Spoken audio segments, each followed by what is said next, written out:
Coach Keller, thank you for taking time with us off the Block blog.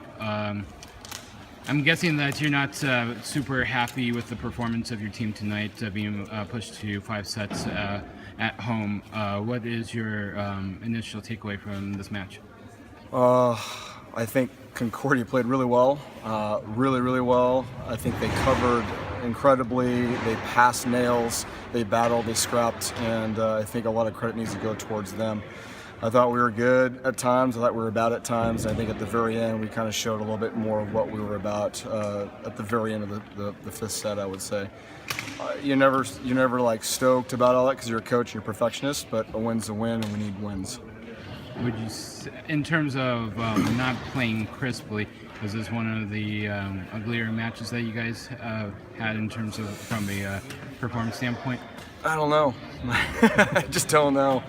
There's just moments where we're doing things really well, and there's just moments where we're just kind of off, and sometimes there are old mistakes coming up, sometimes there are new ones, and that's just part of growth. I think it goes back to some of the injuries we've had, and we're trying to find rhythm, and there's going to be some bumps along the way as we go through this. Again, I think you got to really credit Concordia. They freaking brought it. They played really good ball tonight. Maybe it's because it was a single setter. Maybe it was because it was the match that it seemed like you guys had were challenged from a coaching standpoint. You guys made a lot of adjustments. Was this probably the match this year that you guys probably were challenged the most from a coaching standpoint?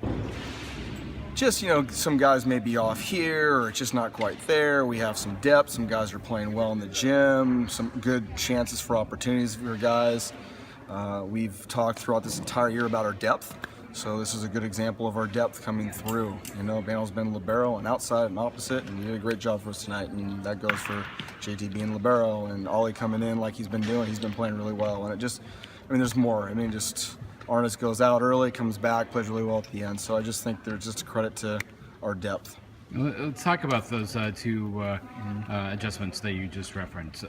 Bantel started the 4th set. What was the reasoning behind that? You have to ask John about that. I totally agreed with it. I think if my guess was it was like a passing standpoint, he brought a little more ball control. His serve is really good.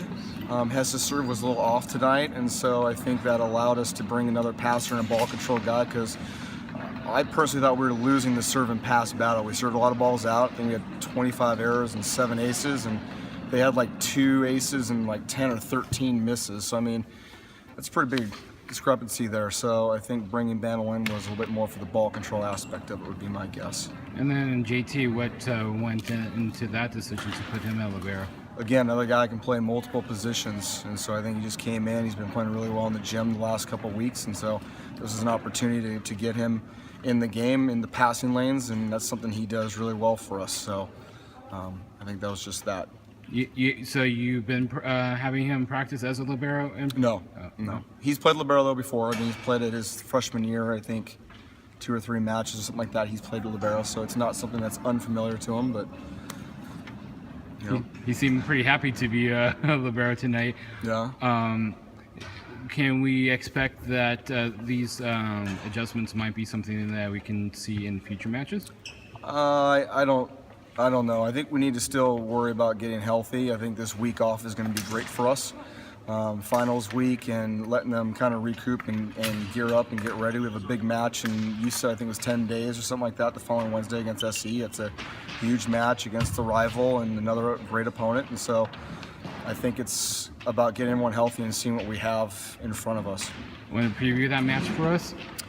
They're good. I think Nygaard and his staff have done a great job. I know they've been battling some injuries as well, but they added Gianluca Grasso. He brings a great element to that team. He brings ball control, fire, range, and a great serve, and I think that was like a missing component they needed. They have it, and so he makes everything else kind of go around him. So I'd have to look at film. I know they've made some moves. I think Moss went to the middle for a little bit, and Lasone went to the right. I think there's been some changes in the SC lineup too.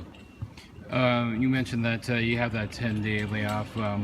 Your student athletes are going to be taking finals. So how are you going to approach that? How are you going to balance their need to study and pass those finals versus staying sharp in the gym? We're gonna let them take the finals. So we're gonna let them study. We're not gonna have practice until later on in the week.